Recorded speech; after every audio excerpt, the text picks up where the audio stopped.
Welcome to Unit 6, Lesson 6, and what we just finished in class is you looked at Lesson 6, Level 1 with a partner, and you ran the app and answered those questions. So now what you should do is go to Level 2, run the program, watch the code run, and carefully read each individual part of the program. All right, I want you to pause the video here so that you can go and do that. All right, now let's investigate an app that uses loops in a different way. So once you have run this, finish it and move on to the next one. Okay, this time loops are used to update elements on the screen. So navigate to Level 3 and run this app.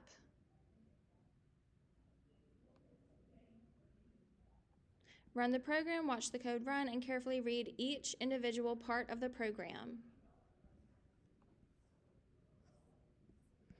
Okay, I'm going to reset it. I'm going to slow it down.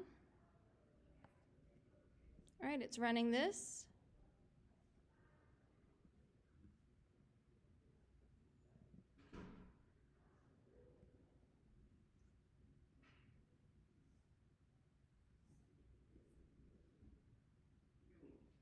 Okay, we are supposed to enter our own random phrase.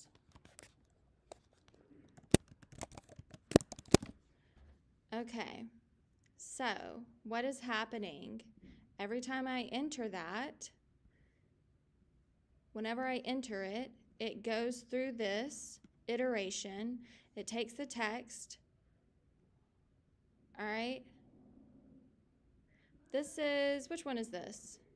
Because it says on event, it added iHeartCS for each one. Oh, that one just took a little bit longer.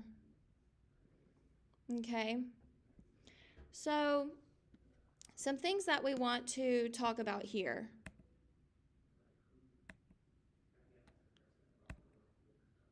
All right. Find 4 different for loops in the program. What do each of them do? Okay. For loop, those are the blue blocks. All right. For I, and it's still running too. For var I equals 0, I less than 5, I plus plus, set the property of text plus I in text, get the text input. So it is setting the text of the text input, color drop down, random phrase button,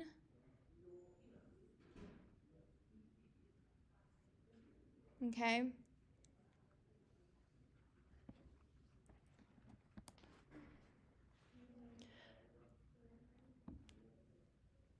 So this is a way of doing something to a set of elements. In this case, we have 5 text boxes, right? 1, 2, 3, 4, 5. These text boxes, if we go to design, they are called text 0, text 1, text 2, text 3, text 4. Okay. Text plus I is evaluated each round of the loop. So the first round, I equals 0, that's going to be text 0. And so it's going to deal with text 0. And then the second round, it's going to deal with text 1.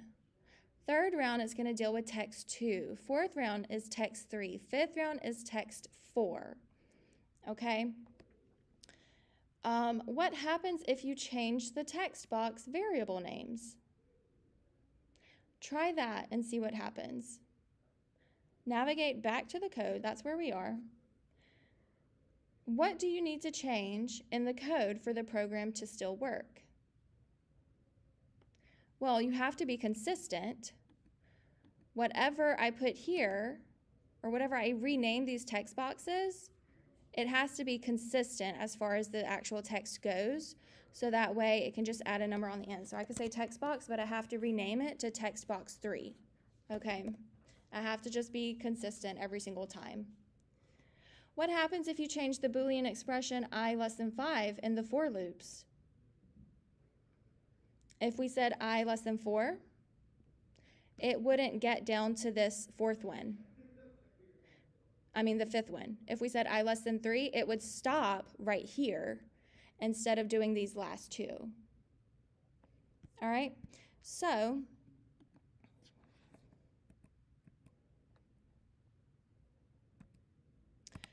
to wrap it up, a for loop combines these three parameters into one statement, and we've looked at this during lesson 5, okay? Those are the same. Any variable name can be used here, but the most common to use is I. This and this, those are the same. This and this, those are the same. All right? What aspects of working with for loops do you feel clicked? All right, I want you to submit this as your, answers to these as your submission to this Unit 6, Lesson 6. Okay? Or I might actually just put it in the check for understanding, okay? What do you still feel like you have trouble with? Okay? Make sure that you're being specific, all right? And that's going to be the end of Lesson 6.